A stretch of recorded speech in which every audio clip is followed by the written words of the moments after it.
নিরাপদ মাছে ভরব দেশ, গড়ব স্মার্ট বাংলাদেশ। এই প্রতিপাদ্যে চট্টগ্রামে মৎস্য সপ্তাহ উপলক্ষে র্যালি ও আলোচনা সভা অনুষ্ঠিত হয়েছে।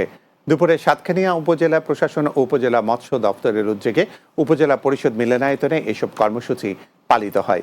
উপজেলা মৎস্য অফিসার জাকিয়া আবেদিনের সভাপতিত্বে এতে প্রধান অতিথি ছিলেন উপজেলা নির্বাহী অফিসার মিল্টন বিশ্বাস। এছাড়া উপজেলা পরিষদের ভারপ্রাপ্ত চেয়ারম্যান আঞ্জুমান আরা ও ভাইস চেয়ারম্যান সালাউদ্দিন হাসান চৌধুরী সহ অন্যান্যরা উপস্থিত ছিলেন।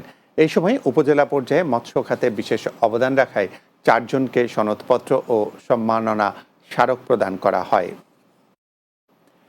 চট্টগ্রামে অটোরিকশা চালক রমজান খুনের অভিযোগে আরেক বন্ধু রফিক হোসেন রনিকে গ্রেফতার করেছে পুলিশ।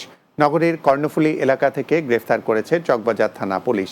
গ্রেফতারকৃত রনি কর্ণফুলী এলাকায় মোহাম্মদ ইব্রাহিমের ছেলে। পুলিশ জানায়, গত 25 জুলাই নগরীর চকবাজার থানায় বাদুরতলা এলাকায় খুন হন অটোরিকশা চালক রমজান। এই ঘটনায় তার ভাই সুজন খান মামলা করলে পুলিশ রনিকে গ্রেফতার করে।